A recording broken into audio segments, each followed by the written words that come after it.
Bonjour, vous regardez Tesla Geek. Ceci est une P17 monophasée facilement reconnaissable grâce à la couleur bleue qui se trouve juste ici. Aussi appelée prise camping, elle existe en deux versions d'intensité et de diamètre différents, 16 A comme celle-ci ou 32 A. Tesla vend sur son site des fiches comme celle-ci qui s'insèrent dans le chargeur mobile Tesla à la place de la fiche Schuko qui est livrée avec le chargeur et que l'on a juste ici. Il suffit de l'enlever, hop, et de mettre celui-là à la place et hop, on peut se brancher sur une prise comme celle-là. Peu onéreuse, c'est une solution de charge utilisée par de nombreux propriétaires Tesla malgré qu'elle ne soit pas conforme avec la norme NFC 1500 des installations électriques en habitation. Il y a plein de choses à dire là-dessus, mais revenons-en au sujet de la vidéo. Ceci est une prise P17 triphasée facilement identifiable grâce à sa couleur rouge. On en trouve parfois chez des particuliers, mais bien plus souvent dans des entreprises ou chez des artisans. Régulièrement, sur les groupes d'utilisateurs, je vois passer cette question. Où trouver un adaptateur P17, mais cette fois-ci pas un bleu, un rouge, pour l'UMC Tesla, pour venir se brancher là-dessus? Bonne question, effectivement. Ces personnes ont bien compris qu'avec une prise triphasée, on peut monter jusqu'à 11 kW, ce qui est la puissance maximale en courant alternatif acceptée par nos Tesla Model 3 et Model Y, et donc raccourcir d'autant les temps de charge. Et malheureusement, cet adaptateur n'existe plus. Pourquoi? Pour la simple et bonne raison que l'UMC livré avec nos Tesla depuis au moins 4 ans est un génération 2 qui est exclusivement monophasé. Quelle solution pour tirer parti d'une prise rouge triphasée comme celle-ci? Trouver un chargeur mobile Tesla de première génération avec son adaptateur rouge qui aura plusieurs années et aura sûrement déjà été bien sollicité. Acheter un chargeur filaire sur le shop Tesla au tarif de 736 €, c'est pas donné. Ou alors acheter un chargeur mobile triphasé comme celui que je viens de recevoir de la marque Maxhawk. Maxhawk est une filiale de Blue Yeti qui fabrique des stations d'énergie que je vous ai déjà présentées en vidéo. Donc c'est du sérieux. Plus qu'un chargeur mobile, vu sa puissance, c'est plutôt une borne mobile. Je vous propose de faire ensemble le déballage, la présentation, les tests et je vous donnerai mon avis ainsi qu'un code de réduction en fin de vidéo.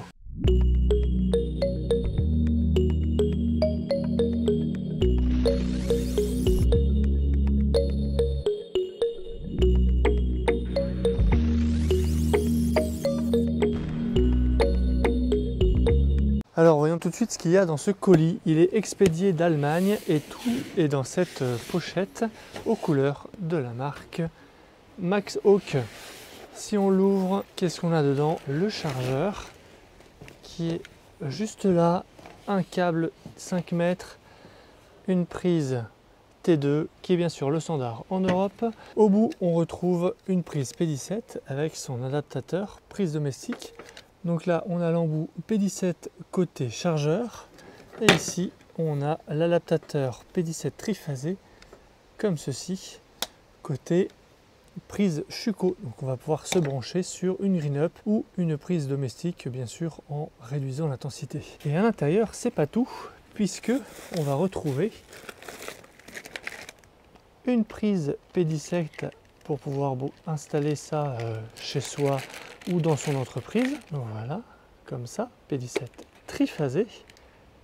Vous voyez, on retrouve un support pour le câble et la prise T2. Et on retrouve ici, avec la notice, un support pour mettre le chargeur lui-même. Et on retrouve aussi une notice qui est en allemand, mais aussi en anglais, ce qui sera bien plus pratique pour moi. C'est un peu dommage qu'on n'ait pas aussi le français. Voilà donc tout ce qu'on retrouve dans la boîte, l'adaptateur pour se mettre sur une prise domestique, le chargeur avec un grand écran et deux boutons ici tactiles, le câble qui fait 5 mètres et ce câble, je vais essayer de vous montrer ça, et ce câble, vous le voyez peut-être ici écrit, mais c'est du 5 x 2,5 mm², ce qui, pour faire passer un courant de 16 A par phase triphasée 11 kW est tout à fait adapté.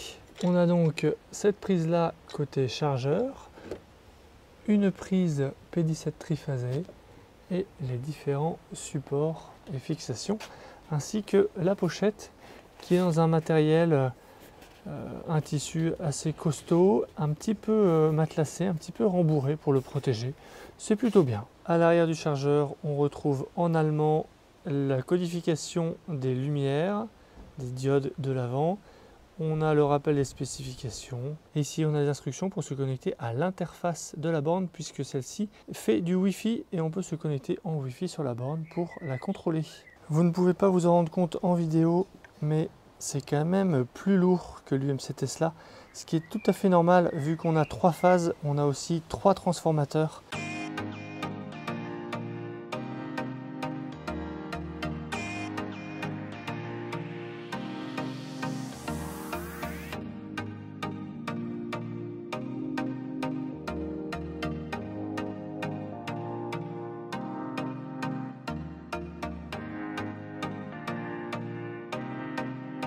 Pour connecter l'adaptateur, c'est très simple. On ouvre le capot, on a ici un petit détrompeur. Hop, on le met au bon endroit. On presse. Ici, on peut serrer. Et ensuite, le petit capot, ça doit rester ici coincé et éviter qu'on puisse le retirer. Ce que je vous propose maintenant, c'est de lui mettre son adaptateur prise domestique et d'aller tout de suite tester le chargeur dans mon garage sur ma voiture. Nous voici dans mon garage, j'ai branché le chargeur sur cette prise avec l'adaptateur et nous voici avec le chargeur. On a donc l'écran qui s'est allumé, il est tout bleu pour dire qu'il est prêt à charger. On a sur l'écran l'indication ici de l'intensité maximale de charge, ici par défaut réglée à 16 ampères. On a 235 volts affichés sur la phase numéro A. Évidemment, c'est un chargeur triphasé, mais quand on le branche avec l'adaptateur secteur, on n'a qu'une seule phase qui est alimentée. Et pour le moment, en bas, on a 0 kW et 0 kWh. Et on a un indicateur de température 32 degrés. Sur le premier bouton, le bouton A, il va permettre de régler l'intensité max de recharge. Donc si j'appuie, je vais être sur 8 ampères, 10 ampères, 13 ampères ou 16 ampères. Alors là, je vais faire un test assez bref pour vous montrer pour la vidéo. Donc 16 ampères sur cette prise, ça ira. Avec le bouton juste à côté en forme d'horloge, on va pouvoir régler de 1 en 1, de 1 à 10, la durée de recharge, afin que celle-ci, s'il est 20h, s'arrête à 21h, à 22h, à 23h, etc. En fonction de ce qu'on aura sélectionné avec ce bouton tactile en forme d'horloge. Là, j'ai mis 1, donc ça va s'arrêter dans 1 heure. Il n'y a pour le moment rien de plus à dire. Je vais le brancher. Ma voiture est déverrouillée. J'appuie sur la trappe, elle s'ouvre. Et maintenant, je branche. Ça devient vert. Sur le chargeur, c'est devenu vert et on voit l'animation qui montre qu'on a du courant qui va dans la voiture. On est bien sur 16 ampères. On voit que au niveau en bas, là, au niveau de l'intensité de la fiche de la phase A, ça monte. Voilà, 15.9. On est à 3,71 kW de puissance, ce qui est tout à fait normal, cohérent. La petite animation, on charge depuis 31 secondes et on a déjà fait rentrer 0,02 kWh. Ça charge.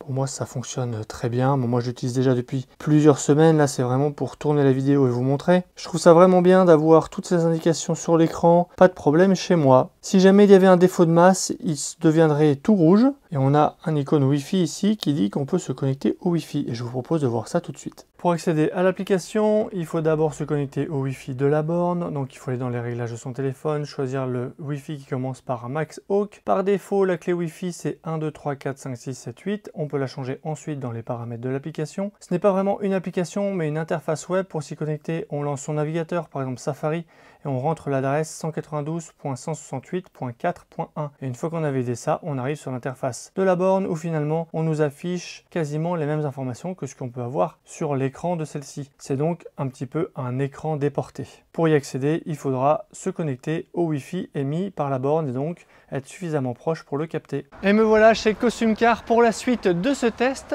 puisque, comme je vous le disais, souvent chez les artisans et les entreprises, on retrouve des prises P17 triphasées rouges. Et regardez ce qui se trouve juste là derrière moi. Eh bien oui, une prise P17 rouge. Je vais pouvoir tester le chargeur ici. Merci encore Anthony de m'avoir accueilli chez lui. Voilà, je viens de brancher le chargeur sur la prise P17. On voit ici sur l'écran Donc on a bien les 3 phases qui sont aux alentours de 230 volts et il est réglé sur 16 ampères maximum par phase. Donc on devrait atteindre les 11 kW. Allez, on va brancher ça tout de suite sur la voiture. On ouvre la trappe, on branche. Ça devrait passer au vert. Sur le chargeur, ça commence à envoyer.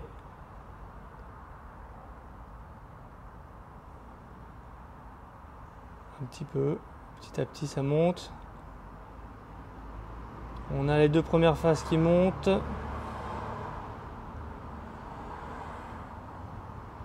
Et la 3e qui s'est mise en route.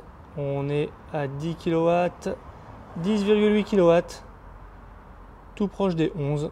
Voilà, on a les 3 phases qui sont à 15,5 ampères. Comme attendu. Et à cette puissance-là, on devrait recharger très vite. C'est le maximum de ce que peut prendre la Model 3. Et donc à l'écran, on a bien ici les 11 kW. On a le petit 3 ici qui signifie qu'il y a 3 phases. On est en 16 ampères, donc avec 3 phases de triphasé et 231 volts.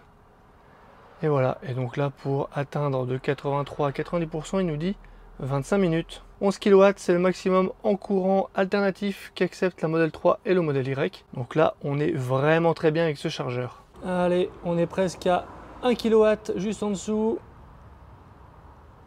Voilà, 1 kW en un peu moins de 6 minutes. Bon, bah c'est super, ce test valide le chargeur, on est bien en 11 kW comme promis en triphasé. Bah voilà, super test. Quel est donc mon avis sur ce produit? Après plusieurs semaines d'utilisation, je n'ai rencontré aucun problème. J'en ai eu une utilisation simple avec l'adaptateur prise Schuko pour le brancher chez moi. J'ai pu moduler l'intensité pour l'adapter à la prise sur laquelle je me branche. N'ayant pas de green up, il faut la réduire. La promesse des 11 kW est tenue, ce qui en fait une borne mobile.